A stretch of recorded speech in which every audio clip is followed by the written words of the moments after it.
The rain poured down in heavy sheets that night, soaking through the thin jacket that clung to Sarah Mitchell's shoulders.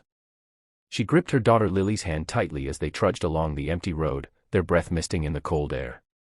Every step sent pain shooting up Sarah's leg, a cruel reminder of the injury she'd suffered during her last military deployment. But she couldn't stop. Not tonight. Not when they had nowhere else to go. "Mom," Lily whispered, her voice trembling. "Are we gonna be okay?" Sarah forced a smile despite the ache in her chest. "We always are, sweetheart." It had been a long, brutal year since Sarah's discharge from the army.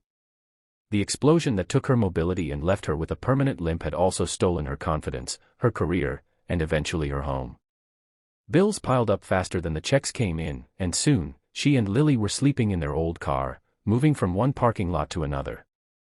That night, when the rain grew too heavy and the car engine refused to start, Sarah made a decision: she'd knock on someone's door. Just for a night's shelter. They came upon a large farmhouse on the outskirts of town. Lights flickered warmly inside. With trembling hands, Sarah knocked.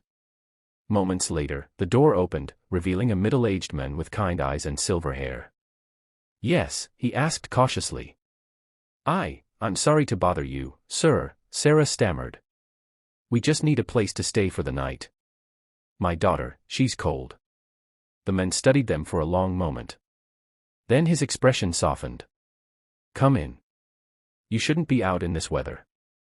His name was Thomas Bennett, a widower who had lived alone since his wife's passing years ago. The farmhouse felt warm and safe, filled with the comforting scent of wood smoke and old books. Lily curled up on the couch near the fireplace, her eyes finally closing as she drifted to sleep. Sarah thanked him repeatedly, her voice full of gratitude. Thomas simply nodded.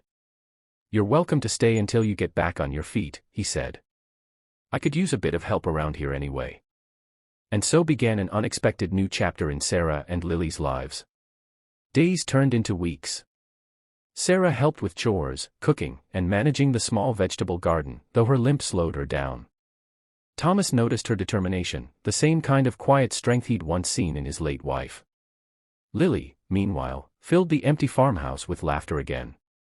She'd run through the fields with Thomas's old golden retriever, Rusty, and draw little pictures of their new home.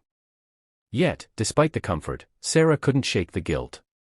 She didn't want to be a burden. Her pride as a soldier wouldn't let her stay without giving back.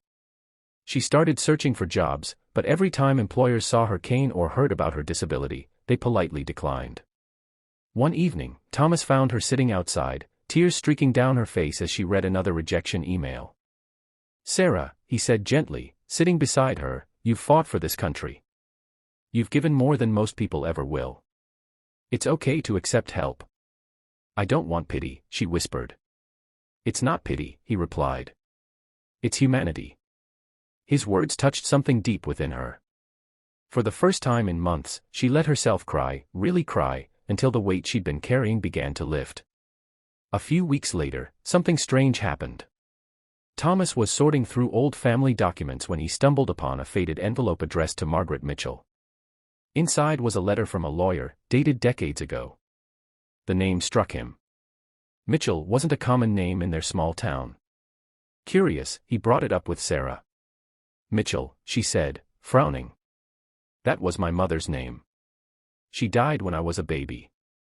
Thomas's eyes widened. "Your mother? Margaret Mitchell from Cedar Falls?" Sarah nodded slowly. He rushed to his study and returned with a dusty family photo album. On one page was a picture of a smiling young woman, Margaret, standing beside a man in a military uniform.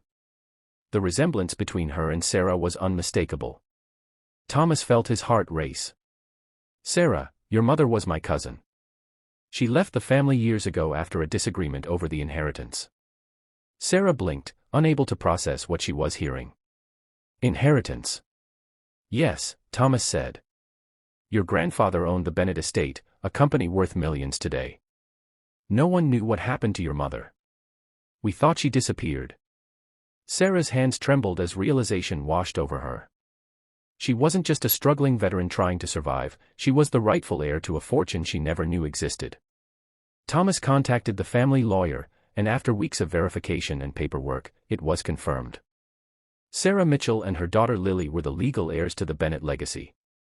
When she first heard the final decision, Sarah didn't cry from joy, she cried from disbelief.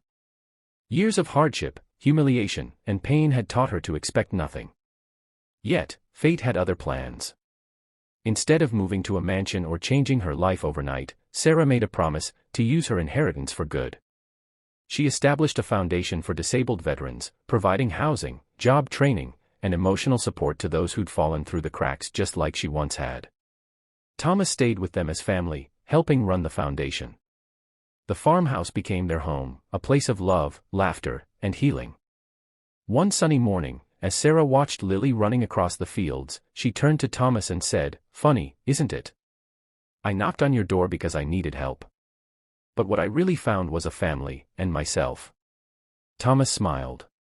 Sometimes, life gives us the family we were meant to find, not just the one we were born into. Sarah squeezed his hand, tears of gratitude glistening in her eyes. After all the pain and loss, she finally found peace, not in wealth, but in the love that had saved her. And in the soft golden light of dawn, the once homeless soldier stood tall again, not as a survivor, but as a symbol of hope, strength, and second chances.